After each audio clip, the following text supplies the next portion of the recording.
कहानी की शुरुआत ओरहन से होती है, जो एक डंजन में खरगोश का शिकार कर रहा होता है। सबको मार देने के बाद लगता है हाथ पर खोले काफी दिन हो गया। तभी उसे गॉब्लिन्स का एक ग्रुप घेर लेता है, लेकिन वो खुद पर सपोर्ट मैजिक यूज करता है और सपोर्ट मैजिक का मतलब होता है स्टैट्स को इंप्रूव करना। इससे वो गॉब्लिन्स को बहुत आसानी से खत्म कर देता है। लेकिन इसका ड्यूरेशन सिर्फ 3 मिनट का होता है और अगर बीच फाइट में टाइम का ध्यान नहीं रखा गया तो ये हर इंसान की मैजिकल रेजिस्टेंस पर डिपेंड करता है, जो ओरहन के केस में 3 मिनट की है। नॉर्मली जो लोग सपोर्ट मैजिक यूज करते हैं वो कभी तलवार चलाने का सोचते भी नहीं, क्यों एक्स्ट्रा काम करना है। लेकिन ओरहन अलग है और हर बैटल में उसे टाइमिंग का पूरा हिसाब रखना पड़ता है ताकि उसके बफ्स हमेशा एक्टिव रहे। सब गॉब्लिन्स को मारने के बाद उसे वो पल याद आता है जब उसे हीरो पार्टी से निकाल दिया गया था, जबकि वो बचपन से उनके दोस्त और जिंदगी भर के साथी बनने का वादा किए थे। पर वादा तो छोड़ो, नहीं कहूंगा। ग्रुप लीडर ओलिवर ने उसे ये कहा कि उसने उसे इतना टाइम से इसलिए रखा क्योंकि वो उसका बचपन का दोस्त था, लेकिन अब वो इस ग्रुप के लेवल को मैच नहीं कर पा रहा, तो नूब बोल के ग्रुप से किक कर दिया। एनएल और डेरिक भी मजाक उड़ाते हुए ये बात कंफर्म करते हैं। वहीं ओरहन बिल्कुल सीरियस होते हुए पूछता है कि क्या मुझ में स्किल की कमी है। ओरहन को यकीन नहीं होता क्योंकि उसका बचपन का दोस्त जिसके साथ उसने वो ग्रुप बनाया था अब ये टीम अचीवमेंट्स ला रही है और उसे निकाला जा रहा है। वो याद करता है कि कैसे सबने मिलकर साउथ के ग्रेट डंजन के फ्लोर 94 को कॉन्कर किया था, जहां तक कोई नहीं पहुंच पाया है, और ये कारनामा करने पे ही उन्हें हीरो पार्टी कहा जाने लगा। ओरहन अपनी बात रखता है कि कमियां तो हर लोग में कुछ ना कुछ होती है ना, लेकिन एक टीम तो स्ट्रेंथ और वीकनेस सब मैनेज करके चलती है। ओलिवर जवाब देता है कि पिछले महीने जब हम एक्सपेडिशन पे थे तब हमने एक ट्रू सपोर्ट मैच का पोटेंशियल देखा और समझ आया कि तुम बहुत पीछे रह जाते हो। ओरहन कहता है कि ये ऑब्वियस है क्योंकि मेरी मेन पावर प्योर सपोर्टर नहीं बल्कि एक क्लास स्वॉर्डमैन भी तो है। लेकिन डेरिक उसे चुप करने को कहता है कि अगर उसने क्लास चेंज किया है तो सिर्फ इसलिए क्योंकि उसकी तलवारबाजी ओलिवर से कमजोर है और ऊपर से अब वो एक लो क्लास सपोर्ट मैच भी बन गया है। ओरहन कहता है कि उसने एन्चेंटर बनने का इसलिए डिसीजन लिया क्योंकि ग्रुप को जरूरत थी और वो सबसे कैपेबल था, इसलिए उसने वो रोल किया और अपनी कमियों को अपने स्किल से कवर किया, इसी वजह से वो लोग जिंदा रह पाए। लेकिन ओलिवर से बीच में ही रोक देता है कि जो किया वो भूल जाओ क्योंकि उन्होंने उसका रिप्लेसमेंट ढूंढ लिया। ये सुनकर ओरहन शॉक हो जाता है और एनएल और भी ज्यादा जोर देती है ये कह करके कि अब वो अगर रहेगा तो सिर्फ एक बोझ बन करके। बेचारा ओरहन समझ जाता है कि जिसने एक बार आपसे अलग होने का फैसला कर लिया है उसे फिर बहस करने का कोई फायदा नहीं। जख्मी ओरहन पे जाते हुए एनएल फिर नमक भी छिड़कती है ये कह करके कि चाहे उसे थोड़ा सब कुछ आता हो वो सिर्फ ए रैंक का ही है जो किसी को कुछ नहीं सिखा सकता, और ऐसे लोगों को जैक ऑफ ऑल ट्रेड्स कहते हैं, यानी जो हर चीज सीखते हैं लेकिन कुछ भी मास्टर नहीं कर पाते। अब वापस डंजन में ओरहन सोचता है कि उसके पास स्वॉर्ड्समैन और एन्चेंटर दोनों क्लासेस है, इसलिए वो दोनों को मिला करके खुद का एक नया स्टाइल डेवलप करेगा।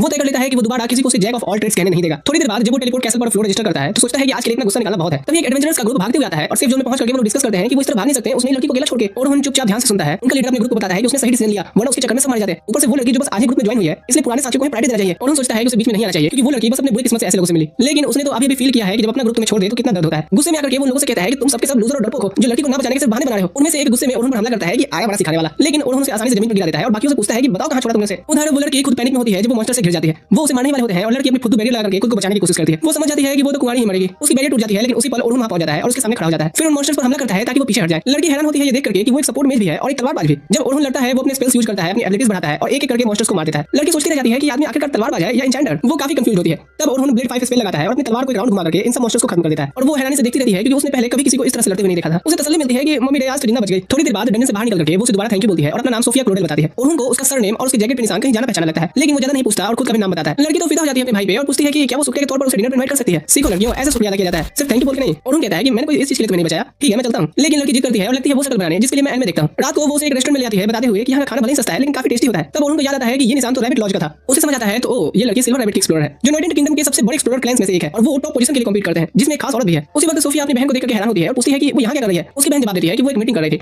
वो पूछती है ये लड़का कौन है, अगर तुम्हारा बॉयफ्रेंड है तो अभी तुम्हारी उम्र नहीं हुई इन सब चीजों की। लेकिन ध्यान से देखने पर वो ओरहन को पहचान लेती है। ओरहन सिल्मा को ग्रीट करता है कि हां मैं हूं। सोफिया और भी ज्यादा हैरान होती है कि वो उसकी बहन को किस तरह से जानता है। ओरहन कहता है सिल्वर रैबिट के बेस्ट एस रैंक ग्रुप के लीडर को कौन नहीं जानता होगा जो इस कॉन्टिनेंट की सबसे स्ट्रांग एन्चेंटर भी है। वही थी जिसने एन्चेंटर्स की इंपॉर्टेंस को समझा और पार्टी कंपटीशन में भी इस चीज का कांसेप्ट बनाया जिससे अब डंजन में ग्रुप डिस्ट्रीब्यूशन काफी इंप्रूव हुआ है। और सबसे बड़ी बात इनकी स्किल्स देख करके ही मेरे पार्टी के लोगों ने मुझे ग्रुप से निकाल दिया। लेकिन ओरहन समझ नहीं पाता कि वो अभी उसे नफरत भरी नजर से क्यों देख रही है। सिल्मा तुरंत पूछती है कि वो उसकी प्यारी मासूम 14 साल की बहन को क्यों बहका रहा है। ओरहन जल्दी से क्लियर करता है कि वो बस साथ डिनर करने आया है और वैसे भी उसे छोटी लड़कियां अट्रैक्ट नहीं करती। तब सोफिया बीच में आकर कहती है कि दी वो आदमी से बदतमीजी ना करे जिसने उसकी जान बचाई है। सिल्मा गुस्सा हो जाती है जब उसे पता चलता है कि सोफिया अकेले डंजन में चली गई थी। ओरहन समझ जाता है तो वो बिना क्लैन को बताए एक्सप्लोर करने आ गई थी। सिल्मा सोफिया को डांटती है कि अगर उसे मरने का इतना ही शौक है तो बोले वो उसका ट्रीट बता देगी। फिर वो शांत होकर के ओरहन को थैंक्स बोलती है और अपने रूड होने पे माफी मांगती है। खाना खाते वक्त सोफिया पूछती है कि आप दोनों पहले से दूसरे को कैसे जानते हो। सिल्मा बताती है कि पिछले महीने एक जॉइंट एक्सपेडिशन हुई थी जहां ओरहन ने उसे काफी सपोर्ट दिया था और आप तो ऐसे बात कर रही हो जैसे आप इसे ऑब्जर्व करती थी। सिल्मा हैरान होते हुए कहती है तू फेमस ओरहन को नहीं जानती, ये एक पॉपुलर हीरो पार्टी का मेंबर है। इस चीज से सोफिया शॉक हो जाती है लेकिन ओरहन कहता है हां ठीक है इतनी इज्जत देने की जरूरत नहीं है, वैसे भी मैं उस ग्रुप का हिस्सा नहीं हूं। सिल्मा हैरान पूछती है कि क्या उसने ग्रुप छोड़ दिया। ओरहन ग्रुप की इमेज खराब ना हो इसलिए कहता है कि हां वो कल ही अलग हुए हैं, उन्होंने पावरफुल मेंबर खो दिया। ओरहन बोलता है कि बस कुछ बातें हुई और हम दोनों का ही डिसीजन था। वो तुरंत पूछती है तो क्या वो फ्री है। ओरहन सोचता है कि शायद वो अपनी पार्टी में रिक्रूट करना चाहती है इसलिए कहता है कि नहीं अब मैं कोई क्लैन या ग्रुप ज्वाइन नहीं करना चाहता। सिल्मा उसे बताती है कि वो गलत समझ रहा है, उसके पास उसके लिए एक परफेक्ट काम है। वो चाहती है कि ओरहन उसके साथ एक एक्सप्लोरेशन में चले जो उसका क्लैन 2 दिन बाद करेगा। जाहिर सी बात है वो उसे पेमेंट देगी और तुम्हें भी ये एक फील्ड ट्रेनिंग की तरह महसूस होगा। वो समझाती है कि कई ए रैंक और उससे ऊपर के वेटरन्स भी इस ग्रुप को लीड करेंगे और साउथ के ग्रेट डंजन के फ्लोर 51 तक जाएंगे। ओरहन कहता है कि चाहे वो कितने भी टैलेंटेड हो उस लेवल तक पहुंचने में 6 महीने से 1 साल लग सकता है और ये प्लान ही पागलपन है। सिल्मा जवाब देती है कि हो सकता है कि ये पागलपन हो लेकिन अगर शॉर्टकट लिया जाए तो ये पॉसिबल भी नहीं है और सबसे बड़ी बात कि ये उनके स्पॉन्सर की डिमांड है। ओरहन समझ जाता है कि सिल्वर रैबिट जैसे बड़े क्लैंस को भी ऑर्डर्स फॉलो करने पड़ते हैं, लेकिन वो पूछता है कि उन्होंने स्पॉन्सर्स को सीधा मना क्यों नहीं कर दिया। इतना रिक्लेस काम करने के लिए तो कोई बड़ी वजह होनी चाहिए। वो जल्दी समझ जाता है कि न्यूबी लोग बॉसेस को ना भले मार पाए लेकिन फिर भी वो आगे फ्लोर्स तक एक्सप्लोर कर पाएंगे और इस तरह पूरे क्लैन की कंबाइंड पावर बढ़ेगी। सिल्मा हैरान हो जाती है कि इतनी कम इंफॉर्मेशन में उसने यहां तक कैसे बात समझ लिया। वो तो काफी इंटेलिजेंट है। वो एक्सप्लेन करती है कि न्यूबी भले ही बॉसेस के सामने टिक नहीं पाएंगे लेकिन वेटरन्स उनसे डील करेंगे, लेकिन उनके पार्टी में होने से ही हम फ्लोर को रजिस्टर तो कर पाएंगे और ग्रो करते रहेंगे। इसी वजह से वो चाहती है कि वो उनके साथ चले। ओरहन कहता है कि ये तो सिल्वर रैबिट्स के लिए काफी इंपॉर्टेंट प्लान लगता है, इसलिए उसे समझ नहीं आता कि वो किसी आउटसाइडर को क्यों साथ ले जाना चाहती है। तब वो अचानक उसका हाथ पकड़ कहती है कि वो उसकी काफी रिस्पेक्ट करती है। ये सुनकर ओरहन शॉक हो जाता है और सोचता है कि वो किस बेस पर बात कर रही है क्योंकि उसे तो हीरो ग्रुप से उसकी स्किल की कमी के चलते निकाल दिया गया था और पिछले महीने हुए जॉइंट एक्सपेडिशन में उसकी मैजिक सपोर्ट भी सिल्मा से कमी थी। थोड़ा सोचने के बाद वो ऑफर के लिए थैंक्स बोलता है लेकिन कहता है कि उसके अपने कुछ प्लान्स हैं। तब सोफिया बीच में बोलती है कि वो भी उस एक्सप्लोरेशन में पार्टिसिपेट करेगी और अगर ओरहन भी आए तो उसे बहुत खुशी होगी और प्लीज प्लीज करने लगती है। फिर से वो फेस बनाती है लेकिन इस बार ओरहन कहता है कि वो सोचकर बताएगा। वो पहले ही क्लियर करता है कि उसने अपनी क्लास तलवारबाजी में चेंज कर लिया है। उसे लगता है कि सिल्मा उसे एन्चेंटर के तौर पर रखना चाहती है इसलिए वो कहता है कि अगर वो पार्टिसिपेट करेगा भी तो तलवारबाज के रूप में करेगा। सिल्मा हैरान होकर पूछती है पर क्यों, और समझ जाता है कि वो क्यों सरप्राइज है, उसने मुझे टीम को सपोर्ट देते देखा होगा, लेकिन वो यहाँ अपना डिसीजन बदलने वाला नहीं होता। सिल्मा एक्सेप्ट कर लेती है ये सोचते हुए कि अगर कुछ अर्जेंट पड़ा तो मुझे पूरा यकीन है कि ये संभाल लेगा। वो कहती है कि अगर वो डिसाइड कर लेता है तो अगले ही दिन सुबह सिल्वर रैबिट्स के हेडक्वार्टर आ जाएगा, और उन्होंने कहता है हाँ ठीक है। थोड़ी देर बाद वो अपने रेगुलर शॉप पर जाता है जहाँ उसका अच्छे से वेलकम होता है चाय वगैरह के साथ। बातचीत के दौरान वो बूढ़े आदमी से माफी मांगता है और बताता है कि वो अब हीरो ग्रुप का हिस्सा नहीं रहा, इसलिए अब वो उनका प्रमोशन नहीं कर पाएगा। लेकिन बूढ़ा आदमी कहता है कि उसने जो शॉप के लिए किया इतना फ्री में, उसके लिए वो हमेशा उसका शुक्रगुजार रहेगा। वो उसे हौसला देते हैं कि जिन्होंने तुम्हें जाने दिया वो शायद तुम्हारी अहमियत नहीं समझते, क्योंकि वो उसे अच्छे से जानता है कि उन्होंने कितनी मेहनत की है। वो सियोरिटी से कहता है कि देखना आगे चल के बहुत सारे लोग तुम्हारा शुक्रिया अदा करेंगे, क्योंकि बाहर बहुत से लोग हैं जिनको तुम्हारी जरूरत है। तुम बस अपने दिल की सुनो और काम करते रहो, मैं हमेशा तुम्हारे साथ रहूंगा। और उन्होंने भारी मन से दादाजी कहकर थैंक्स बोलता है। अगले दिन सुबह सुबह वो सिल्वर रैबिट के हेडक्वार्टर्स पहुंच जाता है जहां सिल्मा उसका वेलकम करती है और देख कहती है कल से काफी बेटर लग रहे हो, ऐसा लग रहा है हीरो पार्टी छोड़ने का बोझ उतर गया है। और उन्होंने शांत से जवाब देता है हाँ ऐसा ही है, और यहीं से उसकी नई एडवेंचर की जर्नी शुरू होने वाली है।